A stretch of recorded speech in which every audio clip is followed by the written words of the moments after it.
Hello everyone and welcome again to this channel.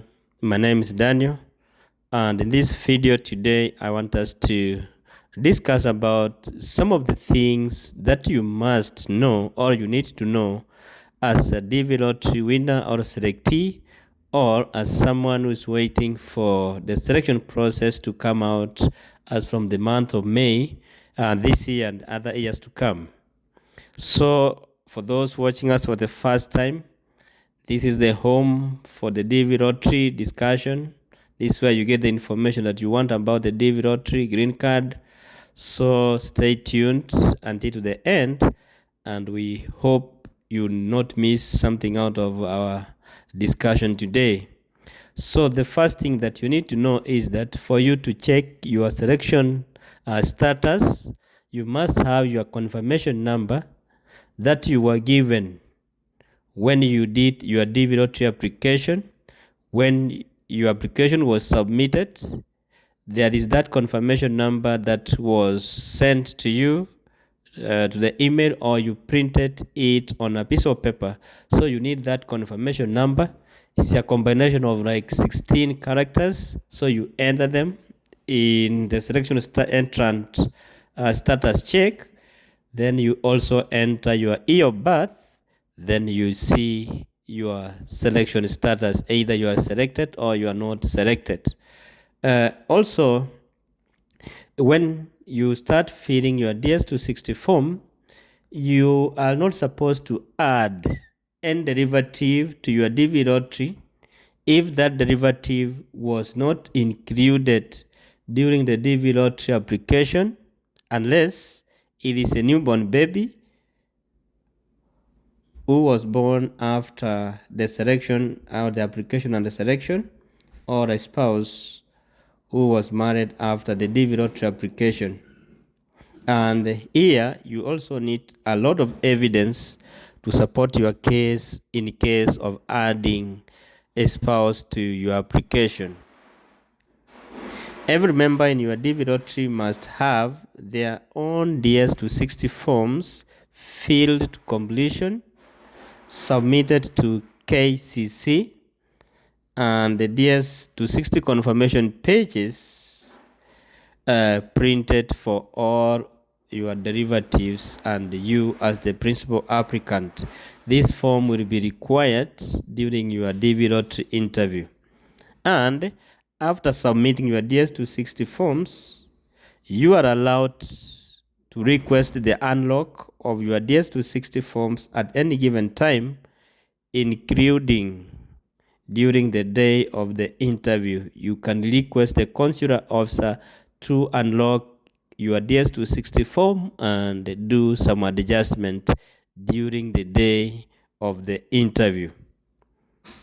Every member in your DV lottery must attend the medical examination before proceeding to the interview, and each will have to pay for the medical fee at the examining facility. The medical fee will always vary from person to person depending on the number of vaccines that you get during that medical examination.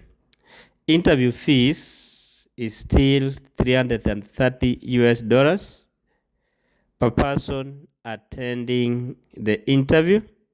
Even if it's a small child of like a month, you have to pay $330 for that kid, for her or him to attend the interview. Also, every member attending the interview must have a valid passport with enough pages for visa stamping and other things that are supposed to be done with your passport. And when registering for the interview and the courier services to deliver your passports after the interview, make sure that you include all the members in your DV lottery application in that, because each and everyone will have his or her own passport delivered all together to the nearest courier services that you register with. After the interview, you you will receive your passports and visas in separate envelopes. Each family member in your application will have his or her own envelope and area numbers indicated in their visas. Area numbers are the numbers that you need when you will be applying for the actual green cards. And it is only the principal applicant who receives the brown CAC confidential envelope, which is not supposed to be opened. This envelope, you should not put it in the luggage bags. You need to carry it with your traveling documents because it is supposed to be handed over to the immigration officers at the port of entry. And at the port of entry, the immigration officers will open the envelope to confirm its content.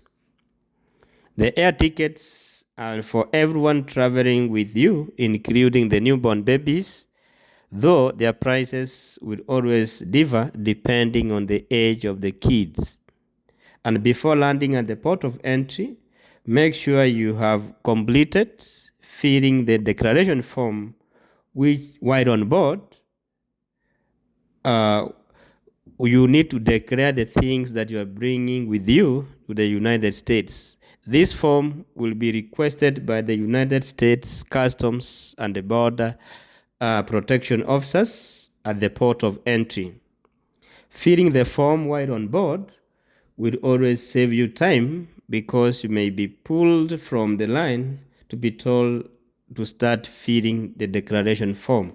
So to avoid all those, do the declaration while you are on board. Also, it's good to be aware there will be a brief interview at the port of entry for you and your derivatives. Once you land in the US, make sure you apply for your Social Security for you and for all your derivatives. You will need the passport and the visa stamp to apply for Social Security. Upon settling down, remember to apply and pay for the actual green card, and which will cost you $235 per person.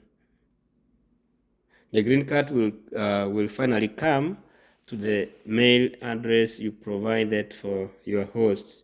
So remember to include your name in the mailbox of your host. Without doing it, this document will come and bounce and you start applying for the same. So it's good, guys, to consider having your names and of your derivatives in that box. Thank you, guys. We value you for being so supportive. Remember to subscribe, share to family and friends, and we'll always be having some other points to discuss with you. Thank you and see you in our next video. Bye-bye.